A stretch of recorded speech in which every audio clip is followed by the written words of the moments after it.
Loi 15. Écraser complètement l'ennemi. Principe. Tous les grands chefs depuis Moïse savent qu'un ennemi redoutable doit être exterminé jusqu'au dernier. Parfois, ils l'ont appris à leurs dépens. S'il subsiste ne serait-ce qu'une faible braise, le feu reprendra. Vous avez beaucoup plus à perdre en faisant preuve de clémence qu'en éliminant complètement votre ennemi. Ce dernier se remettra et cherchera à se venger. Écrasez-le, non seulement physiquement, mais aussi en esprit. Violation de la loi. Dans l'histoire de la Chine, il n'y a pas plus fameuse rivalité entre chefs que celle qui opposa Xiang Yu et Liu Bang. Quand ces deux généraux commencèrent leur carrière, ils étaient amis et combattaient du même bord. Xiang Yu était issu de la noblesse, grand et athlétique, sujet à des accès de colère et de violence, un peu borné, c'était un guerrier puissant, combattant toujours à la tête de ses troupes. Liu Bang était, lui, d'origine paysanne. Il n'aimait guère combattre et préférait les femmes et le vin. En fait, c'était une fripouille. Mais il était malin et savait s'entourer des meilleurs stratèges, dont il écoutait les avis. C'est ainsi qu'il avait gravi les échelons dans l'armée. En 208 avant Jésus-Christ, le roi de Chu envoya deux énormes armées conquérir le puissant royaume de Qin.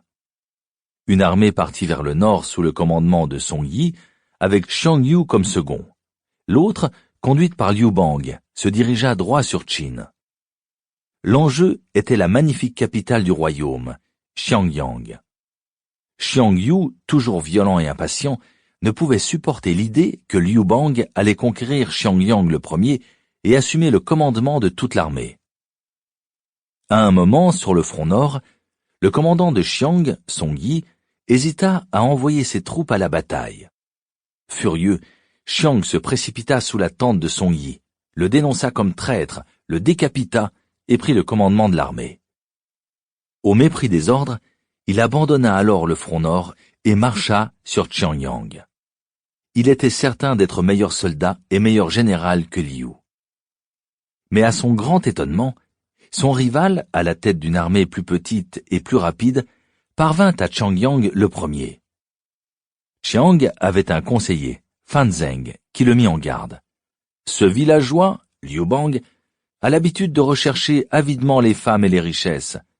Mais depuis qu'il est entré dans la capitale, il ne s'est laissé distraire ni par la richesse, ni par le vin, ni par l'amour. Cela indique qu'il a des projets ambitieux. Fan Zheng pressa Xiang de tuer son rival avant qu'il ne soit trop tard. Il conseilla au général d'inviter le malin paysan à un banquet à son camp aux portes de Xiangyang et de le faire décapiter au cours de la danse de l'épée. L'invitation fut envoyée. Liu tomba dans le piège et vint au banquet.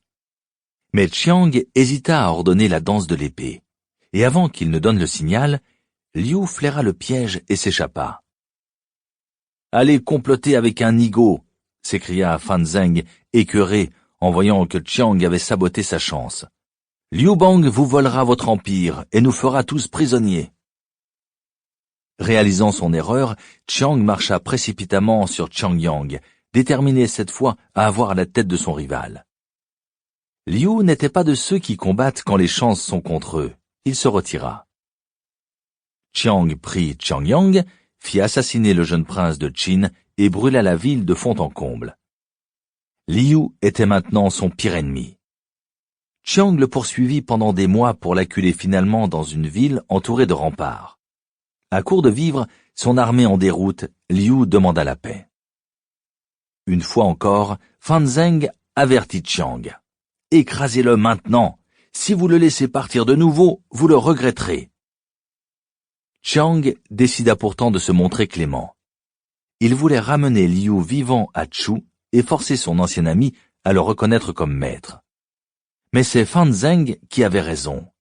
Liu profita des négociations de sa reddition pour s'échapper avec ses derniers fidèles. Xiang, stupéfié d'avoir encore laissé échapper son rival, se rua à la poursuite de Liu avec une férocité presque démente. À un moment, ayant capturé le père de Liu sur le champ de bataille, il amena le vieil homme en première ligne et hurla à Liu. Rends-toi maintenant, ou je vais faire bouillir ton père tout vivant. Liu répondit calmement. Mais nous sommes frères, à la vie à la mort. Mon père est donc aussi le tien. Si tu insistes pour faire bouillir ton propre père, envoie-moi un bol de cette soupe. Chiang se retira et le combat continua. Quelques semaines plus tard, dans sa frénésie, Chiang dispersa inconsidérément ses forces, et Liu cerna par surprise sa principale garnison. La situation avait changé. C'était Chiang qui demandait la paix à présent. Le principal conseiller de Liu le pressa de détruire Chiang, d'écraser son armée, de ne montrer aucune clémence. Le laisser partir serait comme élever un tigre, il vous dévorera plus tard, dit le conseiller. Liu acquiesça. Il conclut un faux traité qui incita Chiang à relâcher sa défense et fit massacrer presque toute l'armée de son ennemi. Chiang réussit à s'échapper. Seul et à pied, sachant sa tête mise à prix, il tomba sur quelques-uns de ses anciens soldats en déroute et leur cria « Je sais que Liu Bang a offert contre ma tête 1000 pièces d'or et un fief de 10 000 familles. Laissez-moi vous faire une faveur. » Et il se trancha la gorge et mourut. Interprétation. Xiang Yu avait fait preuve de brutalité en maintes occasions. Il hésitait rarement à se débarrasser d'un rival si cela servait ses intérêts. Mais avec Liu Bang, c'était différent. Chiang le respectait et ne voulait pas le vaincre par la ruse. Il voulait lui prouver sa supériorité sur le champ de bataille, puis forcer l'astucieux Liu à se rendre et à le servir. Chaque fois qu'il eut son rival à sa merci, quelque chose le fit hésiter, faiblesse fatale ou respect pour un ancien ami et camarade d'armes. Mais au moment où Chiang, tout en ayant clairement l'intention de se débarrasser de Liu, se montra incapable d'aller jusqu'au bout, il avait scellé son destin. Liu, lui, n'hésita pas lorsque les choses tournèrent à son avantage. Telle est la rançon de la pitié et de l'espoir de réconciliation. Ces sentiments ne font que renforcer la crainte et la haine de l'ennemi. Battu, il est humilié. Si vous nourrissez pareille vipère pleine de ressentiment, elle vous tuera un jour ou l'autre. Le pouvoir ne s'obtient pas de cette façon. L'ennemi doit être exterminé, rayé de la carte une fois pour toutes. Surtout un ancien ami devenu ennemi. La loi qui régit les rivalités fatales est claire. Il n'y a pas de réconciliation qui tienne. Seul un camp peut gagner, et il doit gagner totalement. Liu Bang apprit bien cette leçon. Après avoir vaincu Xiang Yu, ce fils de paysan obtint le commandement suprême des armées de Chu. Ayant écrasé son rival suivant, le roi de Chu, son ancien maître, il se couronna empereur et reste dans l'histoire comme l'un des plus grands dirigeants de la Chine. L'immortel Gaozu, fondateur de la dynastie Han. Ceux qui cherchent à accomplir des choses ne doivent pas faire preuve de miséricorde. Kautilya, philosophe indien, IIIe siècle avant Jésus-Christ.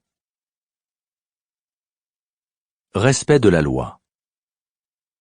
Née en 625, Wu Zhao était fille de duc. Comme c'était une splendide jeune fille au charme innombrable, elle fut envoyée au harem de l'empereur Taizong. Le harem impérial était une arène où rivalisaient quantité de jeunes concubines, toutes désireuses de devenir la favorite de l'empereur. La beauté de Wu et sa forte personnalité lui firent remporter rapidement cette bataille. Mais sachant qu'un empereur, comme tout homme puissant, est capricieux et qu'il pouvait facilement la remplacer, elle garda un œil sur l'avenir. Wu réussit à séduire le fils dissolu de l'empereur, Gaozong, dans le seul endroit où elle pouvait le voir seul, les toilettes royales. Même alors, quand l'empereur mourut et que Gaozong monta sur le trône, elle connut le sort réservé à toutes les veuves et concubines d'un empereur décédé. Selon la tradition et la loi, elle eut le crâne rasé et fut envoyée dans un couvent pour ce qui était censé être le reste de sa vie. Pendant 7 ans, Wu fit des plans d'évasion. En communiquant en secret avec le nouvel empereur et en devenant l'ami de sa femme, l'impératrice, elle réussit à bénéficier d'une grâce tout à fait inédite qui l'autorisait à retourner au palais et au harem royal. Une fois là, elle flatta servilement l'impératrice tout en redevenant la maîtresse de l'empereur. L'impératrice ne l'évinça pas. Celle-ci n'avait pas encore donné d'héritier à l'empereur, sa position était donc fragile, et Wu était pour elle une alliée de valeur. En 654, Wu Zhao donna naissance à un enfant. Un jour, l'impératrice vint lui rendre visite. Tout de suite après son départ, Wu étouffa le nouveau-né, son propre bébé. Quand le meurtre fut découvert, les soupçons se portèrent immédiatement sur l'impératrice, qui sortait de chez elle et dont la nature jalouse était connue de tous. C'était précisément le plan de Wu. Peu de temps après, l'impératrice fut accusée de meurtre et exécutée. Wu Zhao fut couronnée impératrice à sa place. Son nouveau mari, jouisseur et glouton, lui abandonna joyeusement les rênes du gouvernement, et Wu Zhao s'imposa comme l'impératrice Wu Zetian. Bien que parvenue au sommet du pouvoir, Wu ne se sentait pas en sécurité. Elle voyait des ennemis partout. Pas un instant elle ne baissa sa garde. À 41 ans, elle craignit que sa jeune et jolie nièce ne devienne la favorite de l'empereur. Elle empoisonna la jeune femme. En 675, son propre fils, futur héritier du trône, fut lui aussi empoisonné. Le fils cadet, illégitime mais désormais prince, fut exilé un peu plus tard sous prétexte de trahison. Quand l'empereur mourut en 683, Wu réussit à le faire déclarer pour cette raison indigne du trône. Il finira assassiné. Ainsi, ce fut son plus jeune fils, le plus niais, qui devint finalement empereur. De cette manière, elle continua à régner. Pendant les 9 années qui suivirent, il y eut d'innombrables révolutions de palais. Tout échouèrent, tous les conspirateurs furent exécutés. En 688, il ne restait personne pour défier Wu. Elle se proclama elle-même la descendante divine de Bouddha, et en 690, ses vœux furent enfin exaucés. Nommée Sainte Mère et Empereur divin de Chine, elle prit le titre d'empereur Zetian. C'est le premier et le seul empereur de sexe féminin de toute l'histoire de la Chine. La belle Wu avait accédé au pouvoir suprême parce qu'il ne restait littéralement personne de l'antique dynastie Tang. Elle régna sans partage plus de 10 ans dans une paix relative. En 705, à l'âge de 80 ans, elle fut contrainte à abdiquer. Interprétation. Tous ceux qui connaissaient l'impératrice Wu Zetian étaient frappés par son énergie et son intelligence. À l'époque, il n'y avait d'autre destin pour une ambitieuse que de passer quelques années au harem impérial et le reste de sa vie au couvent. Dans son ascension progressive mais spectaculaire, Wu ne fut jamais naïve. Elle savait que toute hésitation, toute faiblesse momentanée signerait son arrêt de mort. Si chaque fois qu'elle se débarrassait d'un rival, un nouveau apparaissait, la solution était simple. Elle devait les écraser tous ou se faire tuer. D'autres empereurs avant elle avaient suivi le même chemin vers le sommet, mais Wu, qui en tant que femme n'avait aucune chance de prendre le pouvoir, se devait d'être plus implacable encore. Le règne de l'impératrice Wu dura quelques 50 ans. Ce fut l'un des plus longs de l'histoire de la Chine. Même si le récit de sa sanglante ascension vers le pouvoir est bien connu, elle est considérée en Chine comme l'un des souverains les plus éclairés et les plus compétents de son époque. Un prêtre demanda sur son lit de mort à l'homme politique et général espagnol Ramón María Narváez, 1860-1868, « Votre Excellence pardonne-t-elle à ses ennemis ?» Narváez répondit, « Je n'ai pas à pardonner à mes ennemis, je les ai tous fait tuer. » Les clés du pouvoir. Ce n'est pas par hasard que les deux anecdotes qui illustrent cette loi se passent en Chine. L'histoire de la Chine abonde en exemples d'ennemis qui, laissés vivants, se retournèrent contre leurs vainqueurs indulgents. Écraser l'ennemi est un principe stratégique crucial prôné au IVe siècle avant Jésus-Christ par Sun Tzu dans son traité L'art de la guerre. L'idée est simple. Vos ennemis vous veulent du mal. Tout ce qu'ils souhaitent est vous éliminer. Si dans votre combat contre eux, vous vous arrêtez à mi-chemin, ou même aux 3/4, par indulgence ou désir de réconciliation, vous ne faites que renforcer leur amertume et leur détermination. Ils prendront un jour leur revanche. S'ils font mine de se comporter amicalement pendant un temps, c'est seulement parce que vous les avez vaincus, ils n'ont d'autre choix que d'attendre leur heure. La solution, n'ayez aucune indulgence. Écrasez vos ennemis aussi complètement qu'ils vous écraseraient. La seule paix et la seule sécurité que vous pouvez ultimement espérer d'eux, c'est leur disparition totale. Mao Zedong, fervent lecteur de Sun Tzu et de l'histoire chinoise en général, connaissait l'importance de cette loi. En 1934, il se réfugia avec quelques 75 000 soldats mal équipés dans les montagnes désolées de l'ouest de la Chine pour échapper à l'invincible armée de Chiang Kai-shek. C'est ce que l'on a appelé la Longue Marche. Chiang Kai-shek était décidé à éliminer les communistes jusqu'au dernier. Et quelques années plus tard, il restait à Mao moins de 10 000 soldats. En 1937, quand la Chine fut envahie par le Japon, Chiang Kai-shek pensa que les communistes n'étaient plus une menace. Il choisit d'abandonner la poursuite et se concentra sur les Japonais. 10 ans plus tard, les communistes avaient recouvré assez de force pour mettre en déroute l'armée de Chiang Kai-shek. Ce dernier avait oublié l'antique précepte.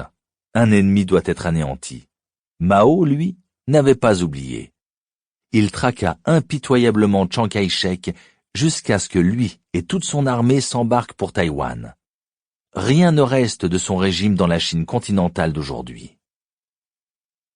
La sagesse de cette loi est aussi ancienne que la Bible. Le premier à la mettre en pratique fut Moïse. Il l'avait apprise de Dieu lui-même, qui, partageant la mer Rouge devant les Juifs, laissa les flots submerger les poursuivants égyptiens. Il n'en resta pas un seul. Quand Moïse descendit du mont Sinaï avec les 10 commandements et qu'il trouva son peuple en train d'adorer le veau d'or, il fit massacrer les idolâtres jusqu'au dernier. Et juste avant de mourir, il dit à ceux qui l'avaient suivi jusqu'aux confins de la terre promise, « Lorsque le Seigneur ton Dieu te les aura livrés et que tu les auras battus, tu les voueras totalement à l'interdit.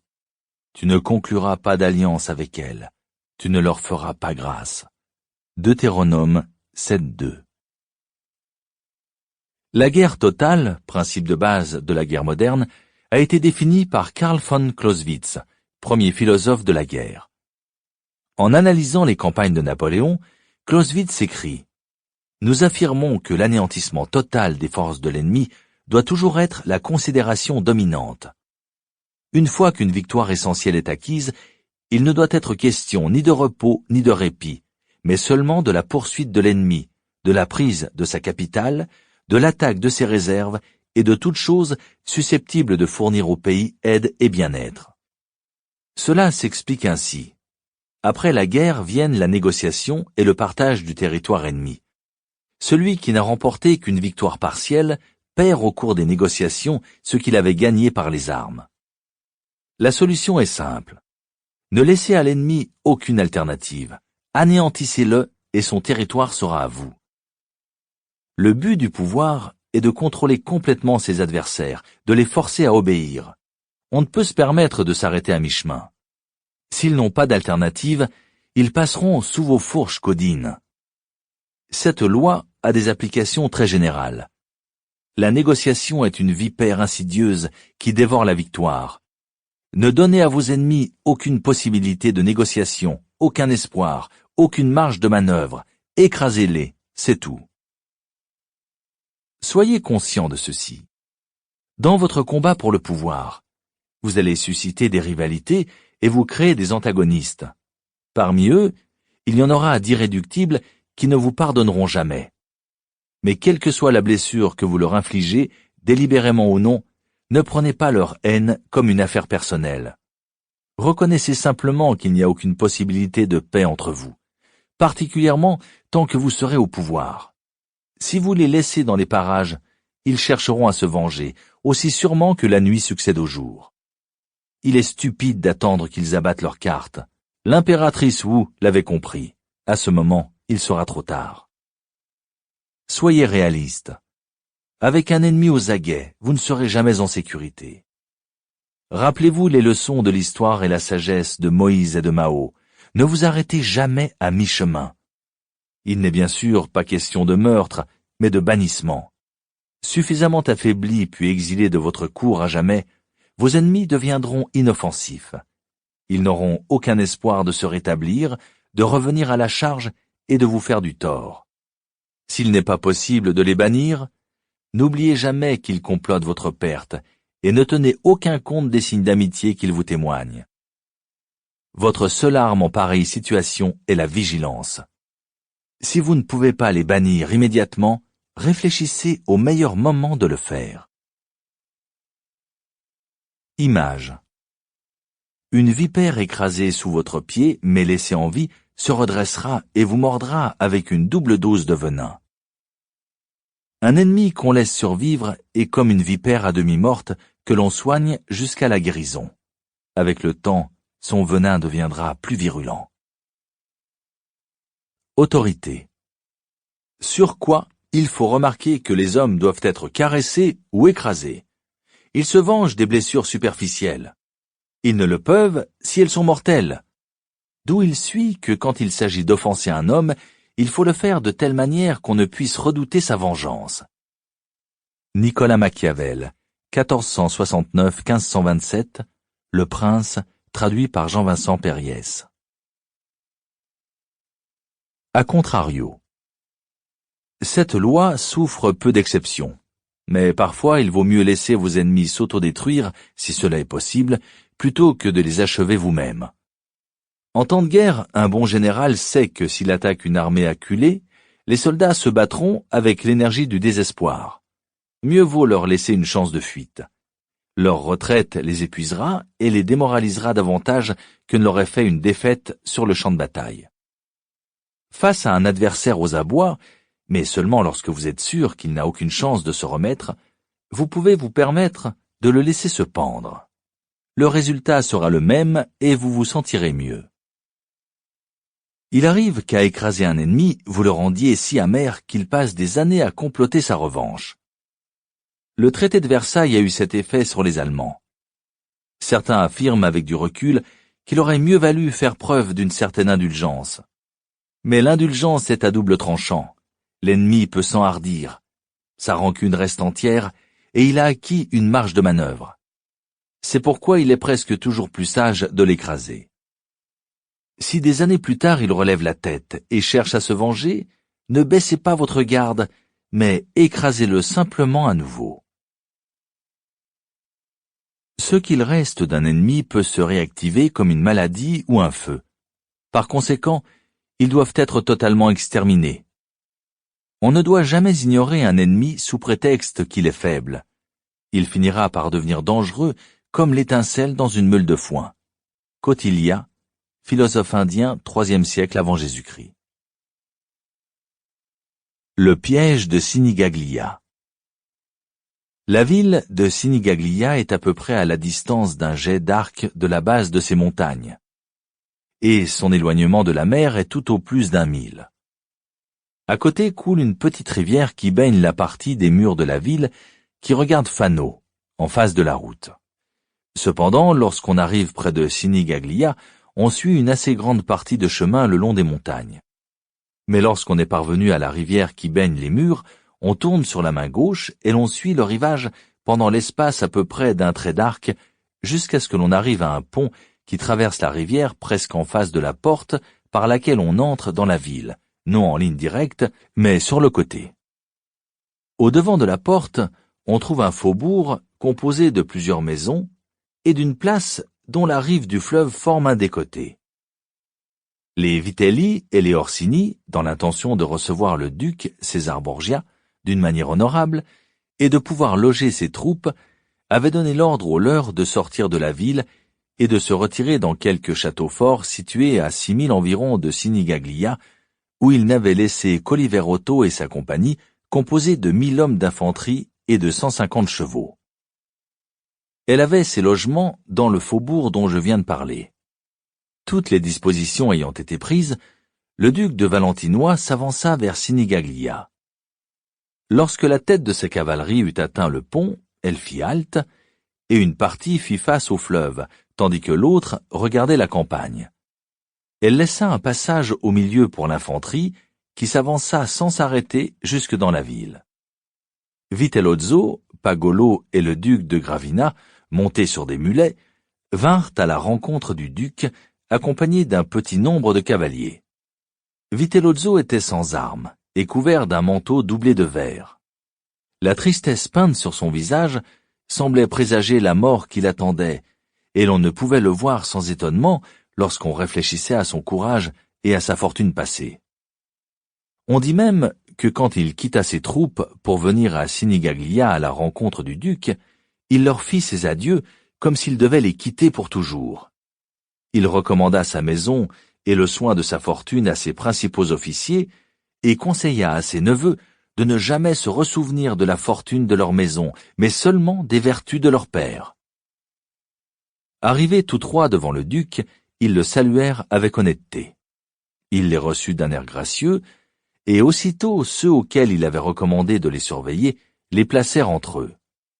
Le duc, s'étant alors aperçu qu'Oliverotto se trouvait absent, parce qu'il était resté avec ses troupes à Sinigaglia, où il les tenait en bataille devant la place de leur quartier situé sur les bords de la rivière, et où il leur faisait faire l'exercice, fit signe de l'œil à Don Michele, auquel Oliverotto avait été confié, de tâcher qu'il ne pût s'échapper.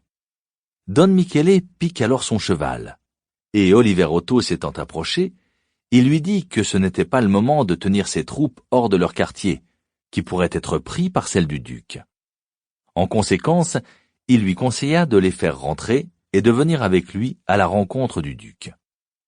Oliverotto suivit son conseil et rejoignit bientôt le duc, qui dès qu'il l'eut aperçu, l'appela près de lui. Oliverotto, l'ayant salué, se mit à le suivre comme les autres. Lorsqu'ils furent entrés dans Sinigaglia, ils mirent tous pied à terre au logement du duc.